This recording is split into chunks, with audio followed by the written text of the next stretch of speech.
Recorded Books presents A Dream to Share by Irene Hannon. Narrated by Thérèse Plummer. Chapter 1. I know you're dead set against this, Abby, but I don't think we have any choice. Abby Warner swallowed past the lump in her throat and shifted her attention to James Lippick, who sat beside her at the round table in the Oak Hill Gazette conference room. Twin vertical grooves were etched in the center of the older man's forehead, forming sharp right angles to the flat, resigned line of his lips. None of the other finance board members looked any happier.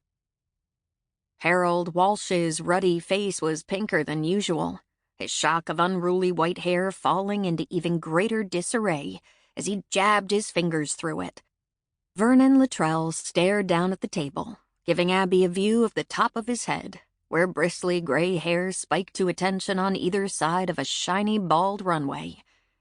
Tony Parisi doodled on a pad of paper in front of him that was blank except for a series of dollar signs. A tide of bitterness washed over her. That's what it all came down to. The almighty dollar. Forget about truth and heritage and independence. Let's just make money. There has to be another way. Hard as she tried to quash it, a desperate note wove through her voice. We've tried to come up with other alternatives, but this is the only viable option. Harold's voice was gentle but firm. Much as she wanted to vent her anger and frustration on the paper's board, that wouldn't be fair. Bottom line, it was a fiscal issue. Publishing conglomerates were gobbling up smaller papers, making it difficult for independents to survive. Nor was this a new problem. Abby massaged her forehead. If only her father hadn't been forced to enlist the aid of 3 successful local businessmen 14 years ago when the fortunes of the Weekly Gazette had begun to sour. Yes, each investor had acquired only a 15% share, leaving her father a controlling interest. And yes, all had been willing to support a free and independent press. But when Dad had to add a 4th investor in order to keep the paper solvent 12 years ago, voting power had tipped in favor of the board, putting the Gazette in a precarious situation, as her father knew. However, none of the members had ever sided against him or her since she'd taken over 10 years ago after Dad's fatal heart attack. And they wouldn't be doing so now unless the paper was in desperate straits.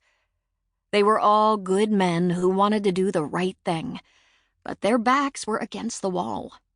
Bills had to be paid, and the well was fast running dry. We're open to suggestions, Abby. Tony spoke when the silence lengthened. If you have any other ideas, we're happy to consider them. With unsteady fingers, Abby adjusted her glasses. If only. But they all knew that the only source of funding on the horizon was Spencer Campbell, founder and CEO of Campbell Publishing, who had expressed interest in acquiring the Gazette. I wish I did, Tony.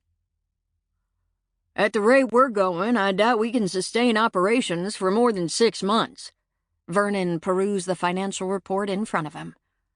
The staff accountant had made the same prediction yesterday when they'd gone over the budget, and there was little she could do to bolster the numbers. The operation was already as lean as it could get. Abby's vision misted. For more than 100 years, under the leadership of her family, the Oak Hill Gazette had been a trusted voice in the rural counties in Missouri that it served. Her great-grandfather had started the paper with little more than a crusading spirit and $50 in his pocket. Her grandfather had won a Pulitzer Prize. Her father had always held truth and honesty in far higher regard than monetary gain. Now, under her watch, that sterling legacy would disappear. I just can't see selling the paper to some giant publisher who may not even care about journalistic integrity and all the values the Gazette has championed for more than a century. Her voice Sample complete. Ready to continue?